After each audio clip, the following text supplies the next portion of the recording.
যারা চাকরি রিলেটেড গুরুত্বপূর্ণ আপডেট নিউজটা দেখার জন্য ক্লিক করেছেন, ভিডিওটিতে একটি লাইক দিয়ে কন্টিনিউ করা অনুরোধ জানাচ্ছি। আসসালামু আলাইকুম বন্ধুরা, বরাবরের মতো আবারও দুর্দান্ত একটি আপডেট নিউজ নিয়ে আপনাদের মাঝে হাজির হচ্ছি। প্রিয় বন্ধুরা, এপ্রিলের বেতনের প্রস্তাব মন্ত্রণালয়ে পাঠানো নিয়ে যা জানালো মাউসি, আজকের আপডেট নিউজটি খুবই গুরুত্বপূর্ণ। আজকের আপডেট নিউজটির মাধ্যমে এই সংক্রান্ত বিস্তারিত তথ্য জেনে নেওয়ার চেষ্টা করবো। তাহলে চলুন মূল ভিডিওটি শুরু করা যাক।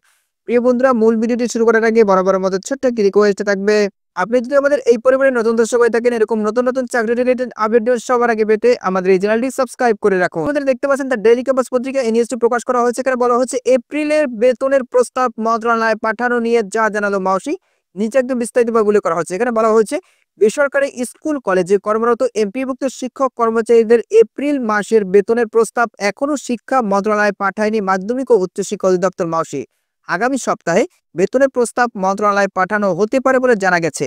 রোববার ২৭ April Maushi education management information system EMISL এর senior system analyst Khandaker Azizur Rahman এ তথ্য জানিয়েছে।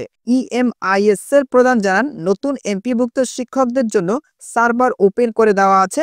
চলতি সপ্তাহে এটি বন্ধ করা হবে। এরপর বেতনের প্রস্তাব মাউসির সংশ্লিষ্ট শাখার মাধ্যমে শিক্ষা মন্ত্রণালয়ে যাবে। কবে নাগাদ শিক্ষক কর্মচারীরা এপ্রিল মাসের বেতন পেতে পারেন, এমন প্রশ্নের জবাবে খন্দকার আজিজুর রহমান আরো বলেন, আমরা সবকিছু দ্রুত শেষ করার চেষ্টা করছি। আশা করছি মে মাসের প্রথমার্ধের মধ্যে শিক্ষক কর্মচারীরা এপ্রিল মাসের বেতন পাবেন।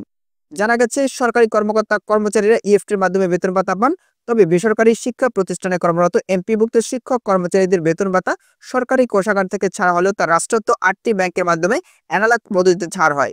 এই অর্থ তুলতে শিক্ষকদের নানা ভোগান্তিতে পড়তে হতো। এই পরিপ্রেক্ষিতে গত ৫ অক্টোবর বিশ্ব শিক্ষক দিবসে ইএফটিতে বেসরকারি শিক্ষকদের এমপিও বেতন ভাতা দেওয়ার ঘোষণা দেয় শিক্ষা মন্ত্রণালয়। প্রাথমিকভাবে বেসরকারি এমপিভুক্ত স্কুল কলেজের ২০৯ জন শিক্ষক কর্মচারীর অক্টোবর মাসের এমপিও ইএফটিতে ছাড় হয়। পরবর্তী সময় গত ১ জানুয়ারি ১,৮৯,০০০ শিক্ষক ইএফটির মাধ্যমে বেতন ভাতার সরকারি অংশের টাকা পেয়েছেন। তো প্রিয় বন্ধুরা, এই ছিল মূলত আজকের আপডেট নিউজ।